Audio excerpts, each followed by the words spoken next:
सभी भक्तों को राधे राधे। आइए ऐसी कथा का श्रवण करते हैं जिसमें स्वयं कान्हा जी एक चोर से लूट गए। एक पंडित जी थे। वे रोज घर घर जाकर भगवत गीता का पाठ करते थे। एक दिन उन्हें एक चोर ने पकड़ लिया और कहा, तेरे पास जो कुछ भी है मुझे दे दो।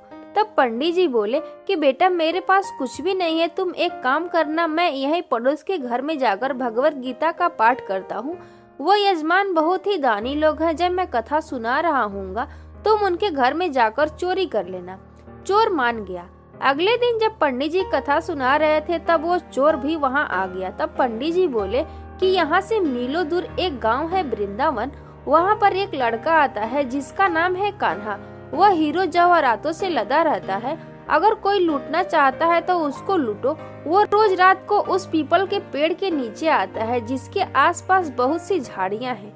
ने ये सुना और खुशी खुशी वहाँ से चला गया। चोर अपने घर गया और अपनी बीवी से बोला कि आज मैं एक कान्हा नाम के बच्चे को लूटने जा रहा हूँ, मुझे रास्ते में खाने के लिए कुछ बांध कर दे दो। पत्नी ने कुछ सत्तू उसको दे दिया और कहा कि बस यही है जो कुछ भी है। चोर वहाँ से ये संकल्प लेकर चला कि अब तो मैं उस कान्हा को लूट के ही आऊंगा। वो पैदल टूटे चप्पल में ही वहाँ से चल पड़ा। रास्ते में कान्हा का नाम लेते हुए वो अगले दिन शाम को वहां पहुंचा जो जगह उसे पंडित जी ने बताई थी। अब वहां पहुंचकर उसने सोचा कि अगर मैं यहीं सामने खड़ा हो गया तो बच्चा मुझे देखकर भाग जाएगा, तो मेरा यहाँ आना बेकार हो जाएगा। इसीलिए उसने सोचा क्यों न पास वाली झाड़ियों में ही छुप जाऊं। वो जैसे ही झाड़ियों में घुसा, झाड़ियों के कांटे उसे चुभने लगे।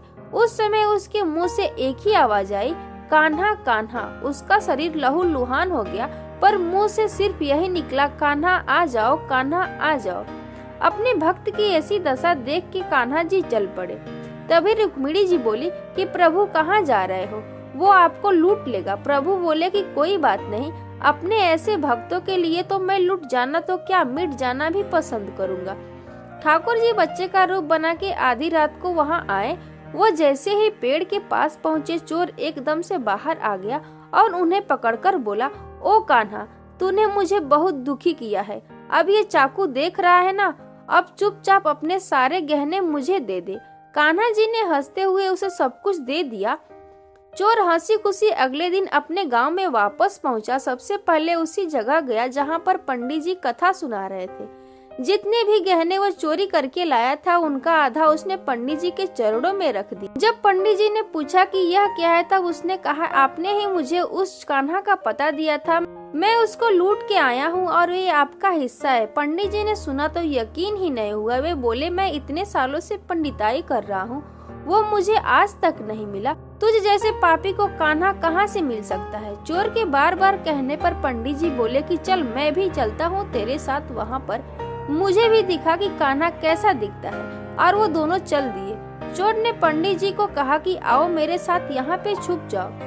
दोनों का शरीर लहूलुहान हो गया और मुंह से बस एक ही आवाज निकली, कान्हा कान्हा आ जाओ। ठीक मध्य रात्रि कान्हा जी बच्चे के रूप में फिर वही आए। दोनों झाड़ियों से बाहर निकल आए। पंडित जी की आंखों में आंसू थे। वे फूट फूट के रोने लग गए। चोर के चरणों में गिर गए और बोले कि हम जिसे आज तक देखने के लिए तरसते रहे, जो आज तक लोगों को लूटता आया है, तुमने उससे ही लूट लिया। तुम धन्य हो, आज तुम्हारी वजह से मुझे कान्हा के दर्शन हुए हैं, तुम धन्य हो। अगर ये कथा आपको अच्छी लगी तो एक लाइक जरूर